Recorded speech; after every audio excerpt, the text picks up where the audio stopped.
કે હવે આ વિડિયો મજામાં એકાદ મહાદેવ જે હરિદ્વારથી ગંગાજળમાંથી પધરાવીને શુદ્ધ કરીને લાવ્યા છે આ ખજૂરભાઈ. તમે જોઈ શકો છો કે નાસે રોગ હરે સબ પીરા જબત રંજન હનુમત બીરા. ભાઈ ભાઈ તો હેલો ગુજરાતી ફેમિલી, કેમ છો? મોજમાં? તો સ્વાગત છે આપણા વ્લોગની ચેનલમાં. અને વ્લોગની ચેનલમાં તમે નવા ભાઈ તો હજી સુધીની આપણે ચેનલને સબસ્ક્રાઈબ ના કરી હોય તો ફટાફટ ચેનલને સબસ્ક્રાઈબ કરી નાખજો. તો મિત્રો અત્યારે હાલમાં અમે પહોંચી ગયા છીએ આત્સંગ, ને પાછળ તમે બેક સાઈડ જોઈ શકો છો આત્સંગ આવી ગયા છીએ આપણે હનુમાન દાદાના દર્શન કરવા.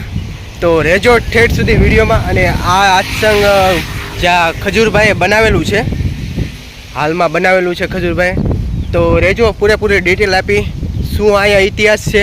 અને આત્સંગવાળા દાદા મનોકામના બધી પૂર્ણ કરે છે. કોઈ પણ તમારે દુઃખ દર્દ હોય ત્યાં અહીંયા તમે ખાલી લોટ માનો ખાલી તો પણ તમારી મનોકામના પૂરી થાય છે. તો જોવીશ્રી અને જયરાજભાઈ ઉપર ગયા છે, હું અહીંયા શૂટ કરું છું. તો ચાલો રહેજો કન્ટિન્યુ વ્લોગમાં. અને વ્લોગ પસંદ આવે તો લાઇક કરી નાખજો, અને ચેનલ ઉપર નવા હોય તો સબસ્ક્રાઈબ કરી નાખજો. તો ચાલો સર્વપ્રથમ આપણે પગથિયા આવે છે સરસ મજાના, તમે જોઈ શકો છો પગથિયા બનાવેલા છે.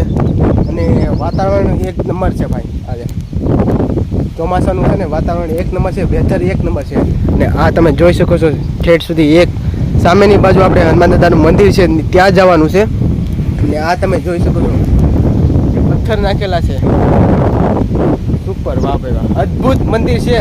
તમે આયા. અને એક વાત કહું છું કે જ્યારે ખજૂરભાઈને કામ નહોતું થતું કે અમેરિકા જવું, તો વિઝા નહોતા મળતા.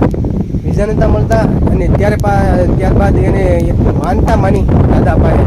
તો તરુણભાઈને વિઝા મળી ગયા અને મહેશ દાદાને વિઝા મળી ગયા. ખૂબ સારું કહેવાય કે સાક્ષાત બિરાજમાન છે હનુમાન દાદા અહીંયા. તો ચાલો જાવીશું ઉપર, તો પૂરેપૂરું ડિટેલ આપીશ. તો વિડીયોમાં બના રહેજો. તો ચાલો અત્યારે જય બજરંગબલી. દર તમારો હોય તો અહીંયા મનોકામના તમે માનો છો. એક વાત તો શ્રદ્ધા રાખવી પડે, તમારે શ્રદ્ધા રાખવી પડે તો તમારી મનોકામના એ પૂરી થાય છે. તો ચાલો એક નવા અને એક મજેદાર વિડીયો સાથે મળશું.